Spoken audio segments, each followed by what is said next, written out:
All right, I'm excited to introduce and welcome Todd Baylis, who is the Chief Customer Officer at Bloomerang and founder of Qgiv, to our podcast today. So welcome, Todd. Thanks for having me. I'm excited to be here and excited to chat for a little bit. I'm sitting in Utah today, and it's like 18 degrees, and you're sitting in, I think, Florida, right? And what's it like Florida? over there? It's a chilly 60 degrees, something along those lines. So this is the time of year where everyone wants to be in Florida, as opposed to 6 months from now when it's 110 with the heat index, and everyone's like, "Why do I live here?" So This is the time to be in Florida. Yeah, so I grew up. I want to be coming over to Utah soon. Oh yeah, it's great as it warms up. It's all right for snowing, skiing, and all these kind of things. But I grew up in New Jersey, where it's incredibly humid, and so I don't miss that aspect of things. But so many great benefits to where you are, and I miss the East Coast. So, cool. So there's a lot of different topics that I'm excited to talk with you about today, Todd. I think one of the things that I was pretty excited to kind of see and talk a little bit about, of course, is your building your first business, in building Qgiv, having seen the acquisition with Bloomerang, which is pretty cool, and having you change your role and title. But before we get into some of that, I'd love to hear just a little bit about some of the areas and places that you find inspiration. Like, how do you create and how do you shape what you eventually end up building? How do you do it?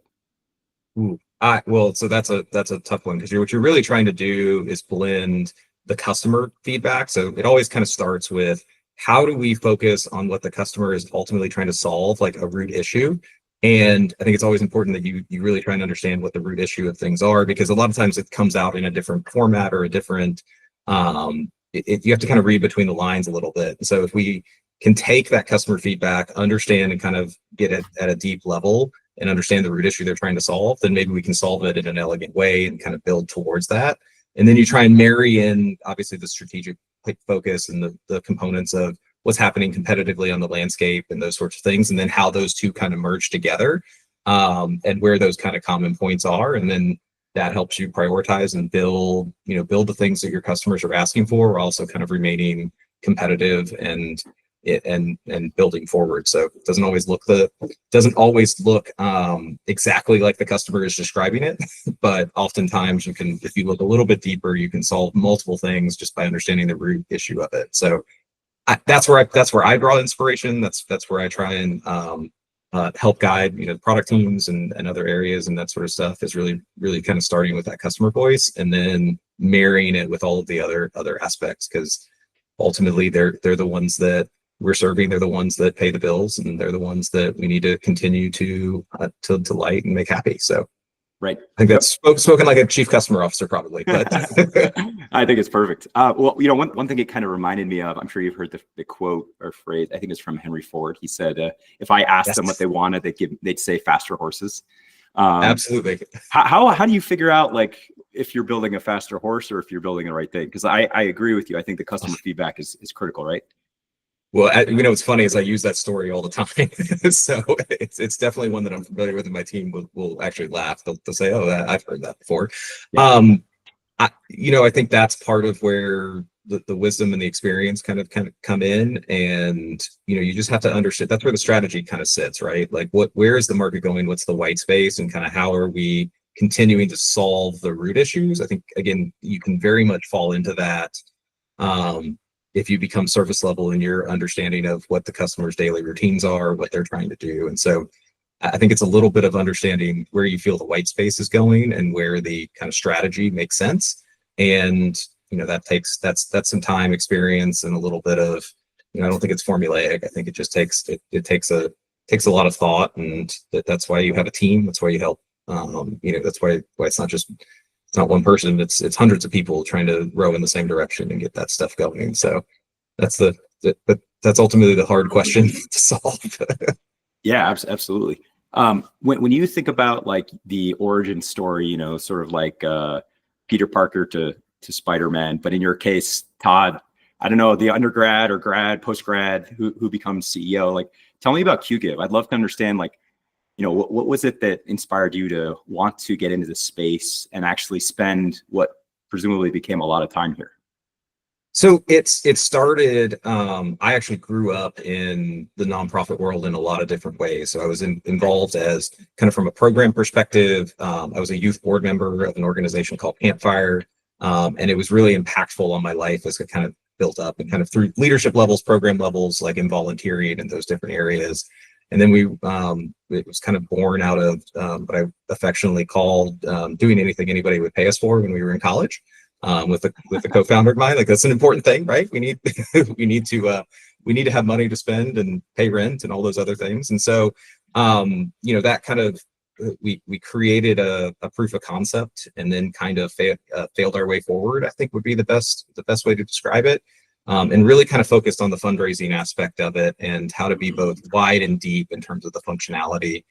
Because we really felt that there were two areas between donor management and then the fundraising component, and it was hard to be successful in kind of both. And that's why I think it's been so great to join up with the Bloomerang team, because we can take what was one of the best fundraising systems, one of the best donor management systems, and bring that together and really build a giving platform that really drives all of those different aspects for a customer. And it's something that really hasn't been done in the nonprofit world.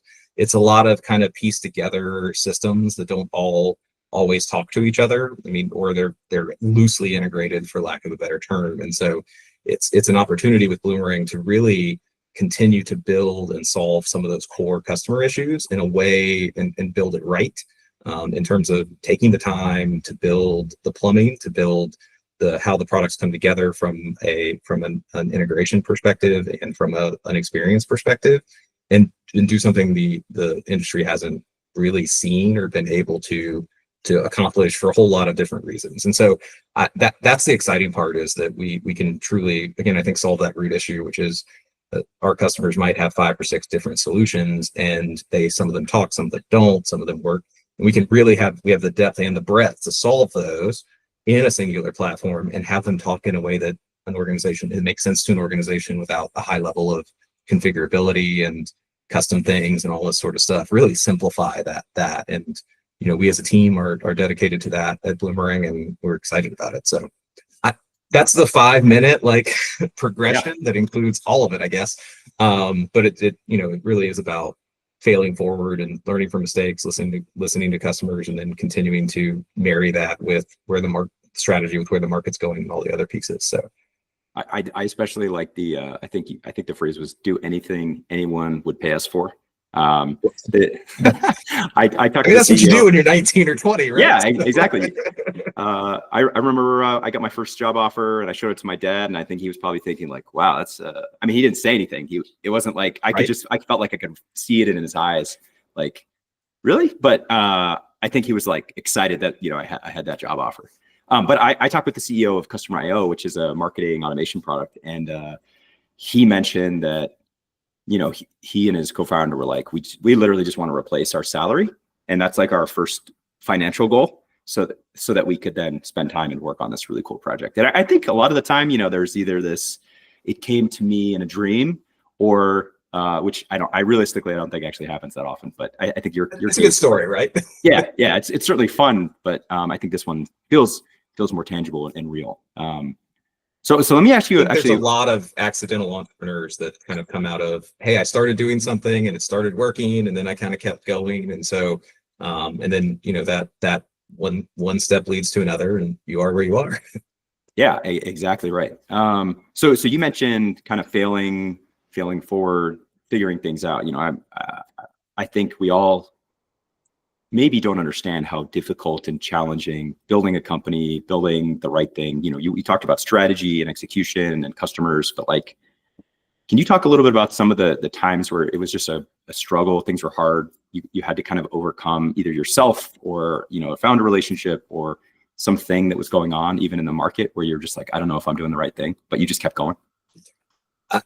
First of all, I think it's all about continuing to improve your mindset and your individual, how you show up and how you kind of push through those. So one of the, and I think it's important, everyone talks about grit and those sorts of things. And that's really how do you identify, bless you, how do you identify the next step on these things, right? So a lot of stuff's hard. I mean, we've been going through a year the past year of how do we bring teams together? How do we take the best of both worlds? And how do we then truly deliver the customer, to the customer through that? And that, it's not always clear what it is, but, a lot of times it's, okay, there's a huge struggle. How do I find that next step? Even like for me, it can be as simple as, if I'm procrastinating on a project, or or there's something where it's just like, oh, I don't want to do it. Sometimes it's as simple to me as like, I need to go open the document or just write down like the next step.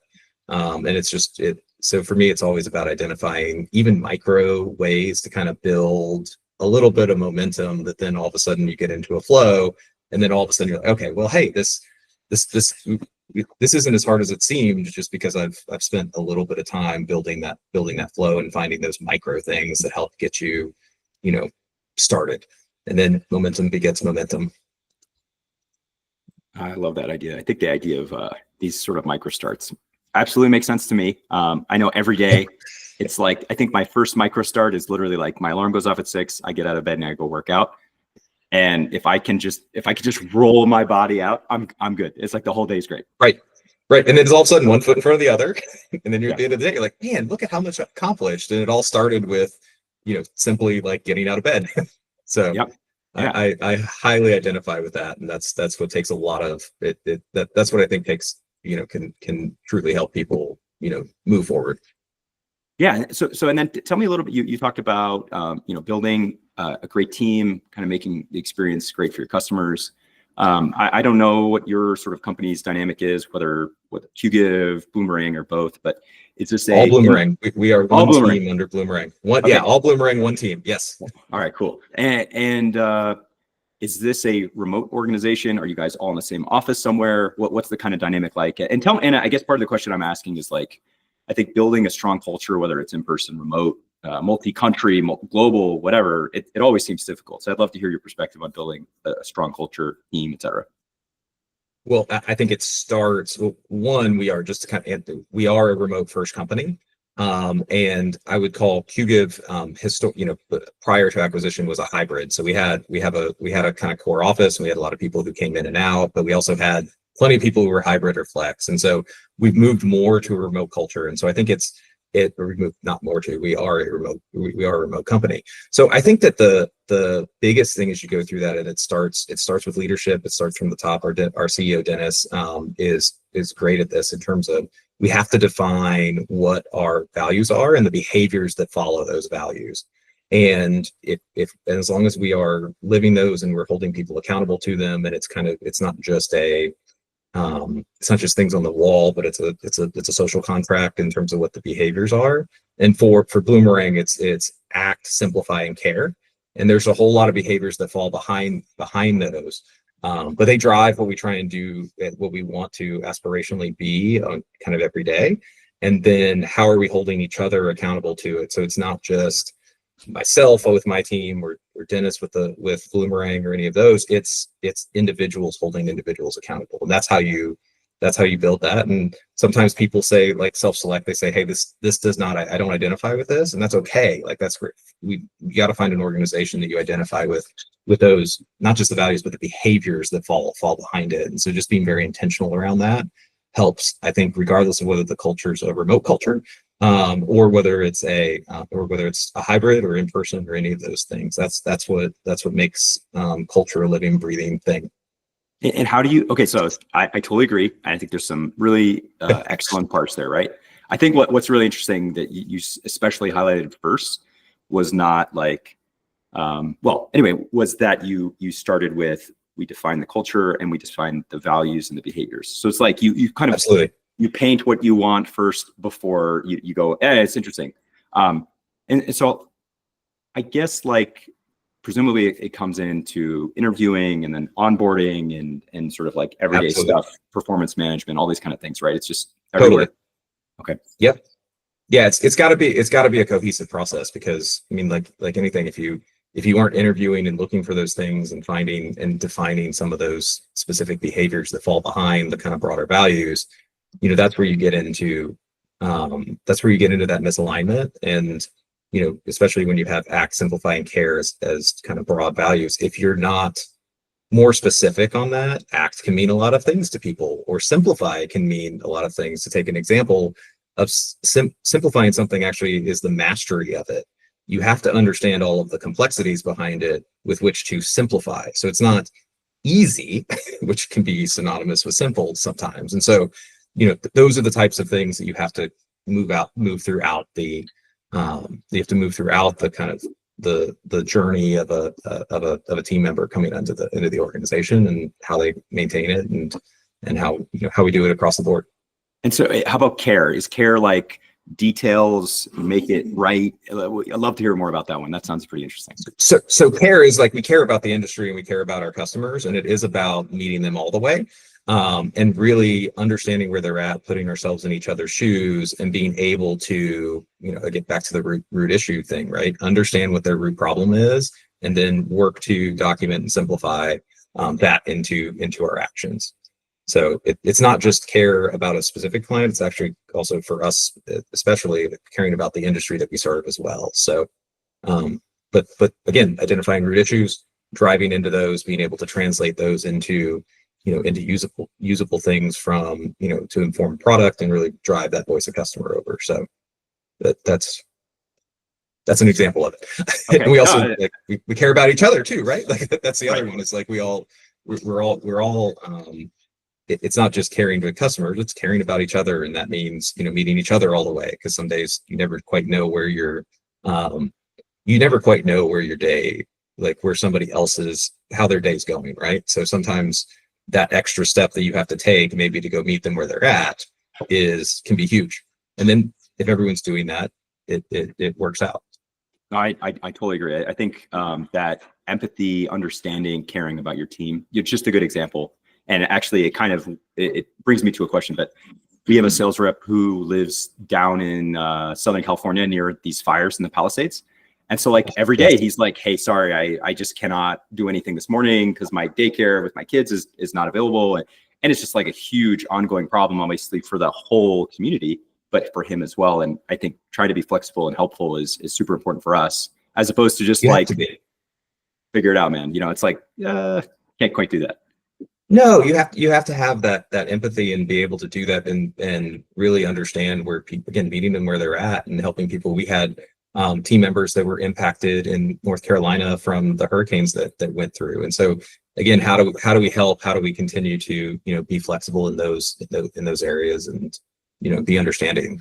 It's not going to be forever. And I think that people remember that more than they remember all of the other things. It's the flexibility you can afford to them, and the grace that you can during those hard periods, because everyone goes through it at different times, and we all need that support. So yeah, absolutely. So tell me a little bit. Let's talk about, you mentioned the industry, the customer. I want to make sure I kind of fully grasp the picture of Bloomerang.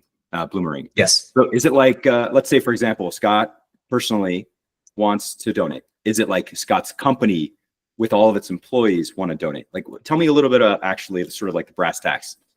Yeah. So for the most part, it's the organizations that are looking to identify identify you, Scott, and your interactions, and different things through the organization. So that to you may look like, hey, I'm giving to this organization on their website, I'm attending an event, and hey, I'm volunteering, or I'm hearing from someone at the organization telling me more about their mission, or I'm giving to a friend of mine. And so all of those different aspects are part of how an organization builds their donor base and the relationships with those. And that's what we do, all of those things. Whether it's you entering at a website, or you attending an event for an organization and giving a donation, or participating in an auction, we are not only facilitating those events and the payments and and the fundraising that goes behind it, but then also helping the organization better understand who you are inside of the donor management system, and help them automate. Okay, this is Scott, he's CEO of site. We gotta go through this and understand. We should reach out to him. We should better that relationship with him, so that 20 years from now, after Zeit's super successful and he understands our mission, he may make a transformational gift to us, to better the lives of thousands of children. And so that journey is very disjoint now from a software perspective. And we have the ability to really kind of cohesively build that to where an organization without the technological capabilities that a lot of organizations have in the for-profit world can facilitate that. And so it's the there's very much a need there, and it's not simple because it's smaller deal size organization, talk SaaS metrics. It's much smaller ACVs, but with a lot of needs and less capability than you'd see in the for-profit world. So that's the enigma of our particular market and what we're trying to make better for those customers. Okay, very cool. And then I think one of the things I'm imagining is that like the old way of doing business for many of your customers was like a Rolodex piece of paper on their desk or a spreadsheet that was like saved on their computer as opposed to a sophisticated CRM effectively. Or, hey, the executive director was there for 20 years and they know everyone in the community that gave large dollar checks and that they could do. And like, oh, that person's no longer here. They've retired and we don't remember who all those people are or who all their kids are that may be the same thing. And we need to really we should really focus on, on the donors, and like the organizations that are successful now are successful because of a lot of the foundations that were built a decade or two earlier in that kind of donor funnel. And so we can help facilitate that entire kind of life cycle of a donor, and help organizations be in a better position as they go forward. So, that's a big piece, and it takes a long time in that, and we can insert at different points, but overall that's the journey. Amazing. Okay, cool. And I think, if I think about how it used to be, how it is now, and then kind of the future and what you're both excited about that's emerging now. I've talked with CEOs of companies that do customer success software, talked to companies who do software for, marketing automation. And for you guys, like there's so many cool and interesting things coming out right now, like ways to get that information. Like, so you could go talk to your director and have them talk for an hour and then transcribe it easily and automatically and put it into your system and then automatically follow up. Like, so what kinds of stuff are you guys excited about that either you're hoping to do or you're working on doing? So I think it's exciting because one of the things that we're working on that I think makes a ton of sense in this industry is organizations are very event dependent. They like to run events. They're very good at delivering experiences, whether to donors or whether it's part of events or different things. But what they're not good about is understanding who's actually attended the event and how to cultivate them kind of moving forward. And so you had taken an organization that runs, I was actually at one, it was a Purses for Purpose event. So with an organization in McKinney, Texas. And they probably had, I was at Purses for Purpose. Yes. Purses or Porsches? Purses, not Porsches. Okay. All right, cool. No, not the car, the bag. Okay. Got it. Okay, yeah, cool. Yeah. Purses for Purpose. And they probably had 600 people in that room. And so they're making contact with a ton of people in there that are there because their friends have invited them or different reasons, and that aren't necessarily tied, that are going to have a great experience, but aren't necessarily tied to the mission of that organization. And we're going to have the ability to take those 600 people, understand who they are, help the organization sort them, and really build that outreach to those. Because while they may know 50 of them and they may work with those 50 all the time, there's probably another 500 or 600 that they just had an interaction with who had a great experience that they can go more closely build a relationship, not an electronic relationship, but automate a lot of the electronic pieces so that they can have more face time, build those relationships with those donors, and engage them as volunteers, as sustaining donors, as major donors, those sorts of things. And being able to piece all those pieces together is something that hasn't been done before, but it's allows organizations to lean on what they're already doing very successfully and get even more out of that. And that's something that doesn't exist, and it seems, I think in some ways, pretty tactical. But at the same time, it's a huge problem because organizations can't do that today. It's very difficult for them to find that 500 or 600 people, engage them in an automated basis, and then kind of help sort how they should have the human interactions that follow that. So that's an example of something that you can't do unless you're one company and together across all of that kind of breadth and depth. And we can introduce all sorts of fun stuff into that, AI automations and things like that to personalize those experiences. So those are things that are coming early this year that we're excited about, and kind of, again, first steps into those areas, and then we can continue to improve on that. And then that helps organizations raise more. It helps them drive their mission better. It helps in so many different ways. So we're excited about that and the value prop that falls behind that. That sounds great. I think kind of just built into that, it's a common problem that I hear with many organizations. It's this time that's spent on administrative work as opposed to talking to customers or finding customers or being with your customers. I know. So it's super interesting that, like, in this case, it sounds very heavily focused on, let's get out of the way from basically wasting their time. I mean, it's important stuff that they're trying to do, but like, do it faster, more effortlessly, automatically, and go talk to more people. Right. It's about automating the administrative and then being able to spend that as FaceTime with customers, employees, with people, because that's the stuff you're never going to automate. Like, you can't automate that. You can't build connection through those things. And so how do you become more efficient in those more administrative tasks and things like that? Right. So absolutely. Yeah, it's true. I personally, I'm like, I'm a home automation person. I love email automation, but like, I don't go to conferences and like try to automate my interactions or demeanor, because people would be like, that's totally weird. You're a weirdo. Right.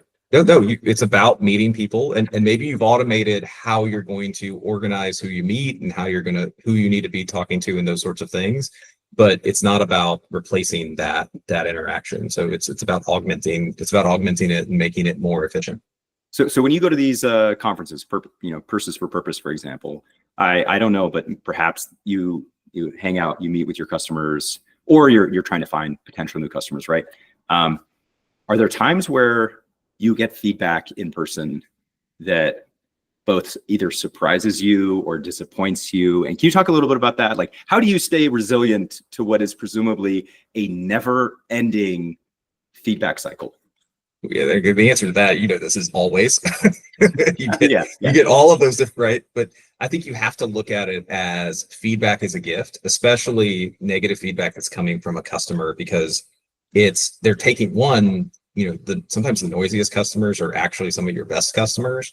And you really just have to understand where they're coming from, but they're spending their time to tell you about a problem that they are having with your system that will ultimately help you improve, whether that's within the people interactions, whether that's within the product, within the different areas. And so if you look at it as a gift in terms of that, and then help them work through those solutions, you can't always do that, depending on what the situation is and those different things. But they're volunteering their time to tell you about their problems that you can either solve or that you should be solving. And I think when you look at it that way, and kind of are open to it, you certainly get the emotions, the ups and downs. But when you pull kind of back to that perspective, it's a little bit of some mindfulness where, it's the clouds in the sky, but the sky is still above it. We have to end the cloud. That's nice. I like that. It's just temporary, right? Like, we'll get through this, and it makes us better for it. So, whereas you do have the up and down days that come from that, it's also about maintaining the perspective that it is a gift, and it's there. You can use that to make yourself better and make the product better, the company better, and make that customer's experience better. So that doesn't mean that I don't have bad days, because I've had, a bad customer conversation or something popped up that disappointed me, or different things. Right. But I think that perspective is a way to ground it back to an improvement. So like, improvement. You're in a leadership role. I think sometimes people, particularly team members, can be maybe a little bit more careful with sharing all of the terrible, negative, bad things, because they're like, I'm sure Scott doesn't want to hear all this, right? They want to buffer it a little bit. How do you make sure that you're actually getting the truth, or how do you seek out the truth? Like, what are some of your strategies? I mean, this is more personal. I'm curious, but customer calls. I mean, so if we have escalations, I try and jump into more than I think you might otherwise do, right? Like, the team's great at this stuff. It's not that they aren't good at it, but the more that you can have those conversations and kind of reduce the it's not intentional, but reduce the filtering that goes, that goes up and down in those conversations. The more direct you can get it, the better off. I think it helps you understand what may be happening and putting together the patterns and how you might be able to solve them and pattern matching. So spending more time with the people who are upset, I think always helps. I think I went through, years ago, a time when I didn't do enough of that. And, that obviously comes back. And again, I don't think anyone's intentional in this. It's just, it's a bias to try and filter some of that information. And then as a leader, you don't always, it's a filtered information like, it's not that bad. Right? Like, they seem to have it under control. It's not that. But then you get on a call and you're like, oh, actually, this might have been worse than it was framed to me. So just trying to take those opportunities to do that and just be more engaged. And again, back to less administrative, more people, and go from there. Beautiful. Love it. One of the things that I've kind of always reflected on is more of an interaction in a TV show that I watched as a kid, which was a TV show called House. And he's a doctor, and he basically I watched all of it. Oh, okay, cool. And for those who haven't, he basically like interacts with these patients who never share the full truth, the full story, and he always has to like peel back these kind of steps of the onion, or shells of the onion. I'm using the wrong word no matter what, but anyway, you get the point.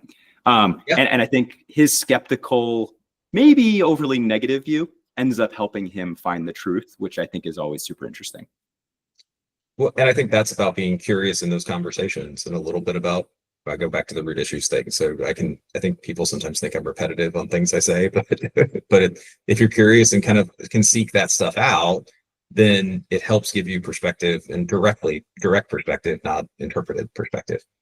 Yeah, absolutely. And by the way, I feel like the leader who is repetitive is the leader who knows what they're doing, because like you just have to say the same thing forever, basically. When I worked at Facebook, is it 7 times? Is it 10 times now? How many times is it? I don't know. It's like infinite. It seems like. Fair enough. Fair enough. Let's talk about so we've talked about customers and strategy, building the business, building a great team. I think there's this perspective that broadly is different depending on who you are about competition. It can either be, we need to spend all of our time making sure we know what they're doing, or I need to be aware. Tell me a little about how you feel about the competitive landscape. How does it motivate or, change how you think about things? What's your approach to it overall? Well, I think it's a broad approach, right? So you're trying to understand what's happening within the market. I think that, but if you're pursuing the right white space and the right strategy, that's going to ultimately build the moats, that we talk about from a competitive perspective, it can turn into some noise if you're not careful. So I think you got to have it. You got to have that perspective. You got to have an awareness of what's happening, and then you have to adjust of, is this a now kind of tactical thing that we're worried about, or is it, hey, what they're doing is going to alter the ultimate white space and kind of strategy that we're pursuing? And I'd say that the former of those is good to know. It is super impactful for sales. It's impactful from a retention perspective. Yes, we got to know that stuff, and we have to adapt accordingly. But if it's a more strategic thing, then I think it's then it becomes a leadership conversation that's much more in depth and understanding whether it impacts, the longer term. So you kind of have to bucket those two things. And there's a level of leadership that needs to be concerned with the day-to-day and the tactical. And then you also, but you have to be more concerned with the strategic implications and whether that's going to impact the white space that you're pursuing. So tell me, which a lot of times isn't happening as clearly as a lot of times that's where the competition's not as always really as they're not necessarily pursuing the same thing. So that's where it's less noise there. Yeah. Okay. So if I maybe like one way to interpret or sort of think about what you're saying, maybe if I can understand it, is obviously it's specific to your customer. And so, for example, if like the competitor is going in a totally different and interesting direction, but it's not going to meet the needs of the customer as you believe, it's sort of, maybe it's interesting, but it's not that important. But if it's like they've acquired a competitor to a product line that you are working on or you're building, and it's like really in there, you're really going to have to think about the differentiators that you guys have and potentially some positioning and marketing for, I don't know, battle cards, other things. Yes, I think all of that makes sense. And then again, it's did that acquisition, did that change, did that feature set, have they fundamentally changed how they're going to pursue what you see, where you see the white space in 5 years? And if you think that they're headed that way, then there becomes much more, okay, what's happening? But ultimately we do a lot on the competition side, but it is about maintaining focus on execution. It's maintaining focus on what we're doing. How do we continue to build momentum? Because I think you can over-index on the competitive landscape if you're not careful. Like, it doesn't matter what they're doing if you're not doing what you need to be doing. Absolutely right. I think I'm trying to remember the gist of the quote that I remember reading, but basically it's like, you never go out of business because of a competitor. It's like you run out of money or you run out of energy or interest, those kinds of things. It's like you personally drive it into the ground, not your competitor. Yeah, absolutely. Yes. Now, does it affect TAMs and market sizes and market share? Yeah, it has an impact, but you get to a certain scale and it's very difficult for the competition to be what brings you down. It's very much that's an internal, lack of execution or those sorts of things. So we didn't talk about this very much, but I'd love to know a little more about kind of the Todd outside of Bloomerang, outside of the work that he's doing. Like, for example, I think sometimes it can be pretty challenging to not constantly be like iterating on some problem. Like, I have 4 kids and they want to play chess, so they want to do homework, or they want to play basketball, or they want to go to a dinner movie date with dad, whatever. Tell me a little bit about your life and how you kind of try to at least separate them, or maybe struggle to do it. Struggle, I'd say try is the right answer. Being present is hard. I have 2 kids. I have a 7-year-old and a 9-year-old, and it doesn't turn off. And I think that's one of those things that I'm still working through. So I'd love any of your advice with 4 kids how to get there. But I just have double the problem, but not double the solution. Well, okay, fair enough.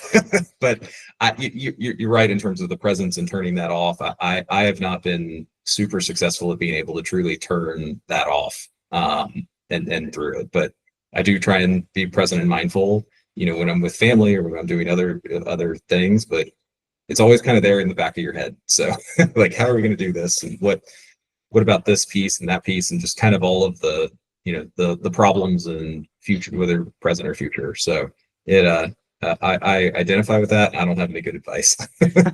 All right, cool. Well, I think that's the most honest answer I've ever had for this. This is great. That's fair. Okay, so let me ask when you figure it out, let me know. Okay, all right. I think I'll be dead long before I figure it out. All right, fair enough.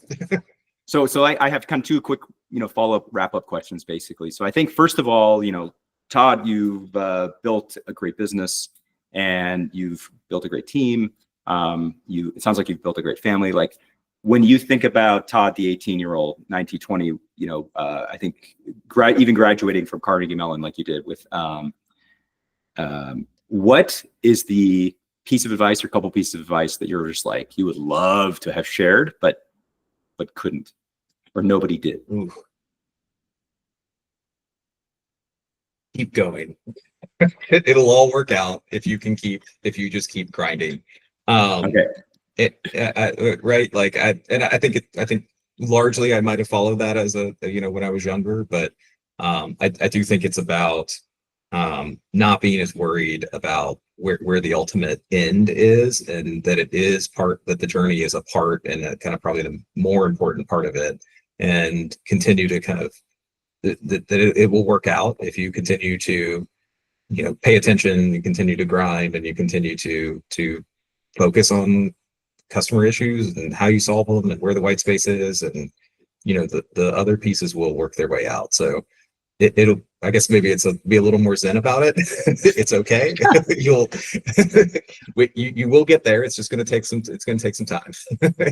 I think that's excellent advice, and I actually think we should end on that, because it's such great wisdom. Because I think a lot of the time it's like, forget everything you've ever learned, but this advice is sort of like, you're doing okay, keep working at it, it's going to work out. I think it's very supportive, but also includes a lot of effort and energy, which is probably the biggest part of entrepreneurship. And luck, maybe of go a course. little bit hard and go a little bit harder, right? Like Yeah. you can always Yeah. you can always do a little bit more every day, but Yeah. Well, this is great. Todd, thank you so much for sharing so many great thoughts and pieces of advice and strategy and tactics today. Really appreciate it. yeah, well, I appreciate you letting me come on and look forward to doing it again sometime.